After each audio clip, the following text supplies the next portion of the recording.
আর অবশেষে আমরা চলে এসেছি 150 বছরের পুরনো আমার দাদা শ্বশুরের মসজিদে।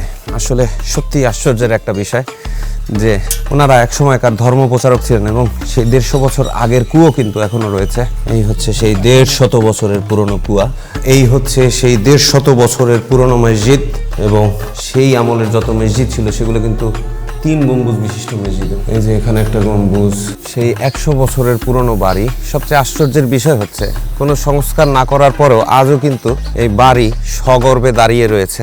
আমার দাদা শ্বশুররা ওনারা কিন্তু এই যে মাদ্রাসার যে জায়গা দেখতে পাচ্ছেন এটাকে ওয়াকফে করে দিয়েছে এবং বর্তমানে এই জায়গাতে বড় আকারে মাদ্রাসা তৈরি করা হয়েছে। এটা সরকারিভাবে এই পুরো জায়গাটা ওনারা ওয়াকফে করে দিয়েছেন।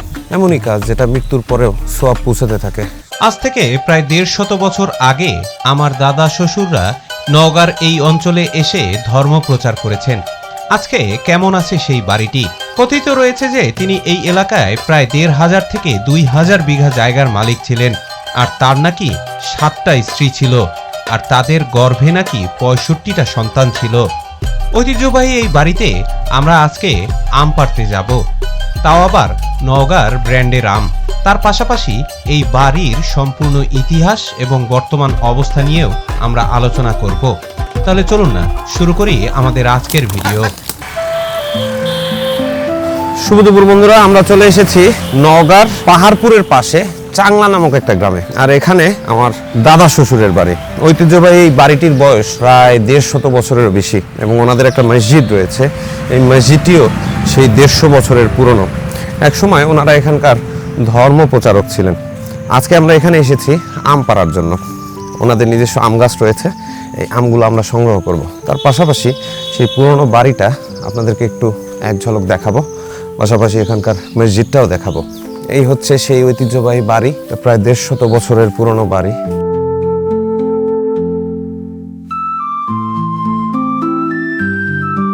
আজকে কালের বিবর্তনে এটা অনেকটাই ধ্বংসপ্রাপ্ত হয়ে গিয়েছে। বাড়িটা অনেকটা জীর্ণশীর্ণ হয়ে গিয়েছে। এর কারণ হচ্ছে এখানে আসলে বেসিক্যালি কেউ থাকে না, সবাই শহরে সেটেল হয়ে গিয়েছে। নওগাঁর প্রত্যন্ত অঞ্চলে কেউ থাকে না। মূলত আমার দাদা শ্বশুরের পরিবার ছিল এখানকার ধর্ম প্রচারক। একসময় প্রায় 150 বছর আগে তাদের আদি নিবাস ছিল ভারতের উত্তর প্রদেশে। পরবর্তীতে সিপাহী বিদ্রোহের পরে তারা এখানে এসে বসতি স্থাপন করেছিলেন। ঐতিহাসিকভাবে যতটুকু জানা যায়, মূলত আমার দাদা শ্বশুরের বাবা হাজি জপি মণ্ডল এখানে এসে সর্বপ্রথম বসতি স্থাপন করেছিলেন। কথিত রয়েছে যে তার 7টি বিয়ে হয়েছিল, যার ভেতরে একসাথে 4 জন স্ত্রী ছিল, আর তাদের ঘরে সর্বমোট 65টা ছেলে মেয়ে ছিল। তৎকালীন সময়ে তিনি বিশাল সম্পত্তির মালিক ছিলেন। আনুমানিকভাবে ধারণা করা হয় তিনি প্রায় 1.5 থেকে 2000 বিঘা সম্পদের মালিক ছিলেন। আর ওই 65 সন্তানকে খাওয়ানোর জন্য প্রতি সপ্তাহে তিনি নাকি একটা করে গরু জবাই দিতেন। আর এই 65 সন্তান ছিল আমার দাদা শ্বশুরের প্রজন্ম। সেখান থেকে পরবর্তী প্রজন্ম একজন গড়ে 10 বিঘা করে জায়গা পেয়েছে। আর এখান থেকেই আপনারা নিশ্চয়ই ধারণা করতে পারছেন যে তার মোট সম্পদের পরিমাণ আসলে কত ছিল। সেই 100 বছরের পুরনো বাড়ি। সবচেয়ে আশ্চর্যের বিষয় হচ্ছে কোনো সংস্কার না করার পরেও আজও কিন্তু এই বাড়ি সগর্বে দাঁড়িয়ে রয়েছে। এটাই হচ্ছে সবচেয়ে বড় আশ্চর্যজনক জিনিস। এবং সেই পুরনো আমলের দরজা জানালা, যেমন দেখেন এই যে শিক দিয়ে এবং লোহা কাঠ দিয়ে এগুলো তৈরি করা, খুবই চমৎকার। এবং আশ্চর্যের বিষয় হচ্ছে বাড়িটা কিন্তু দোতলা, কিন্তু দোতলায় ওঠার সিঁড়িটা ভেঙে গিয়েছে। তবে এই বাড়িটি কিন্তু আমার দাদা শ্বশুর বানিয়েছিলেন, যিনি ছিলেন হাজি জপি মণ্ডলের সন্তান হাজি আব্দুর রহমান। পেশায় কাপড়ের ব্যবসায়ী হলেও মূলত এই অঞ্চলের ধর্ম প্রচারে তাদের বিশাল অবদান ছিল।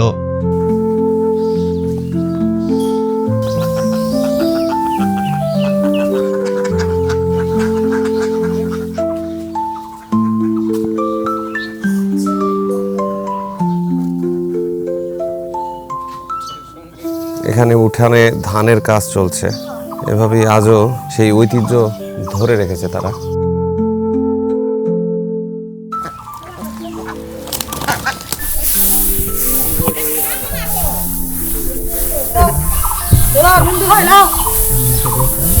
আমরা এখন এখানে গ্রামে ধান লাগছে।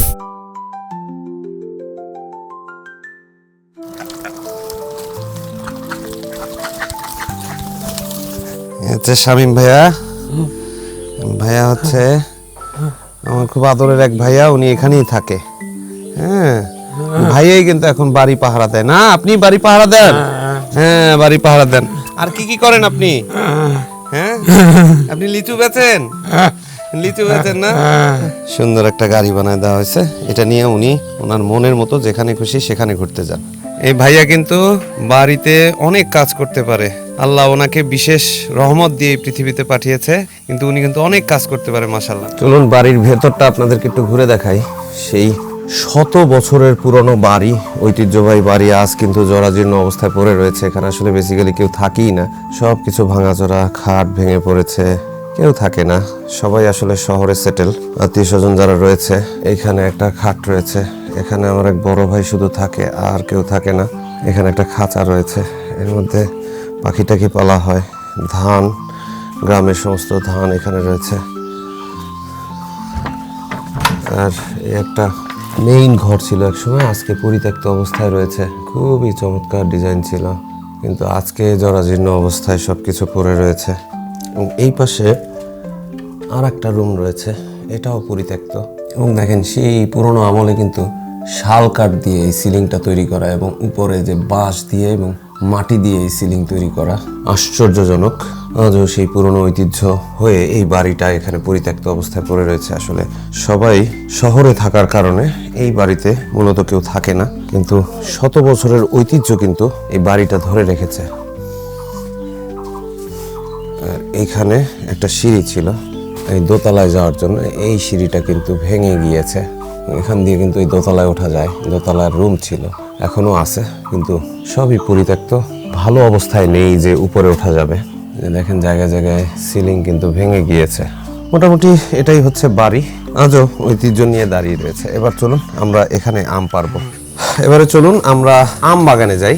এখানে কিন্তু আমার দাদা শ্বশুর বাড়িতে একটা ঐতিহ্যবাহী আম বাগান রয়েছে, এবং আজকে কিন্তু আমরা মূলত এই আম পাড়ার জন্য এসেছি। এখানে নগার আম আপনারা জানেন, এগুলো কিন্তু ব্র্যান্ডের আম, মানে খুবই ঐতিহ্যবাহী সুস্বাদু মিষ্টি আম। এখানে অবশ্য একটা স্পেশাল জাত হয়, এই জাতটার নাম হচ্ছে নাক ফজলি। এটা অনেকটা লম্বা সাইজের হয়, এবং এটা যখন কাঁচা থাকে তখন এটা কিন্তু মিষ্টি হয়, যার কারণে এই আমটাকে কাঁচা মিঠা আমও বলা হয়। আর পাকলে এটার আবার একটা অন্যরকম স্বাদ হয়। আমরা এখন সেই আম বাগানে এসেছি। আমার চারপাশে এই যে বিস্তীর্ণ যে অঞ্চলটা দেখতে পাচ্ছেন, এটাই হচ্ছে সেই বিখ্যাত নাকফজলি জাতের আম বাগান। আমরা এখন আম পারবো। থোকায় থোকায় আম ধরেছে।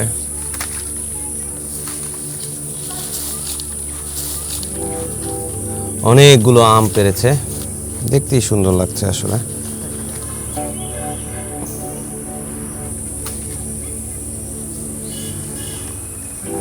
এভাবেই আমগুলো পরম যত্নে পারা হয়।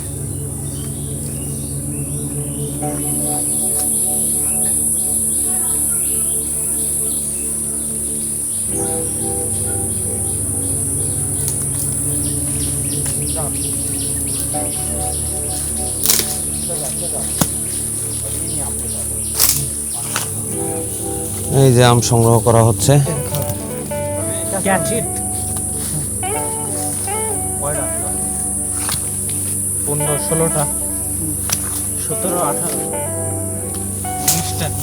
এবার আসলে আম খুবই কম হয়েছে, কারণ সিজনের শুরুতে একটা বৃষ্টি হলো, বৃষ্টির কারণে বেশিরভাগ মুকুলই নষ্ট হয়ে গিয়েছে। তারপরে যে আম হয়েছে তাতেও আবার ওই ফাঙ্গাস পড়েছে। এই ফাঙ্গাস পড়লে আমের কালার একটু কালো কালো হয়ে যায়।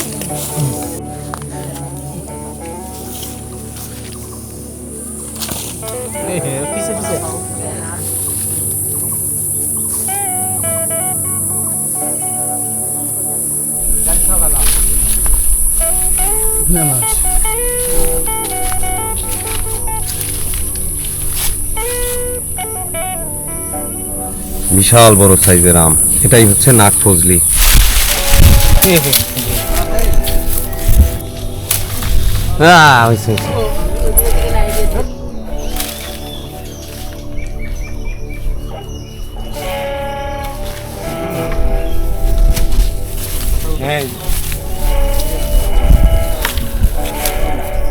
আম পারেছি আম। চাংলা জপি মোহাম্মদ দাখিল মাদ্রাসা। মূলত আমার দাদা শ্বশুররা এক সময়কার ধর্ম প্রচারক ছিলেন এবং ওনাদের জায়গার উপরে 150 বছরের পুরনো একটা মসজিদ রয়েছে। তার পাশাপাশি ওনারা একটা জায়গা ওয়াকফে করে দিয়েছে। বর্তমানে ওই ওয়াকফে করা জায়গাতে একটা বড় মাদ্রাসা করা হয়েছে এবং সেটা সরকারিভাবে করা হয়েছে।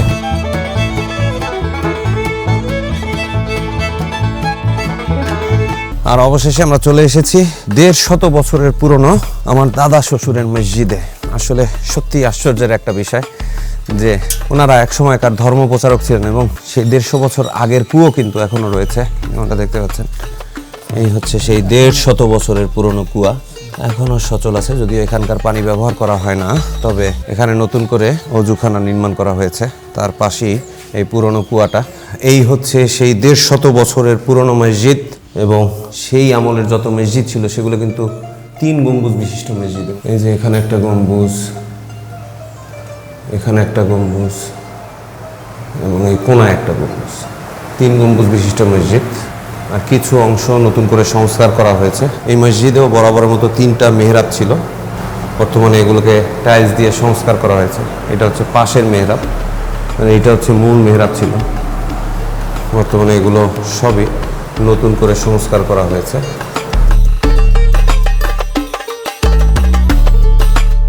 এবং মসজিদের 2 পাশে 2টো জানালা রয়েছে। এই মসজিদটা আজও 150 বছরের ঐতিহ্য নিয়ে এলাকার এক কোণে পড়ে রয়েছে।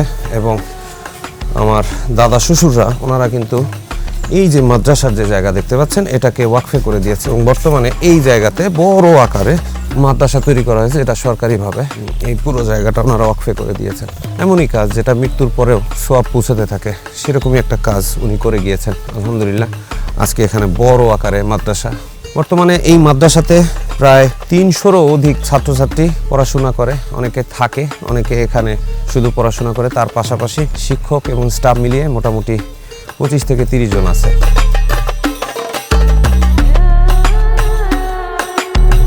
আর এখানেই আমার দাদা শ্বশুর মোহাম্মদ জপি হাজি চিরনিদ্রায় শায়িত রয়েছেন, তারই তৈরি করা মসজিদের পাশে।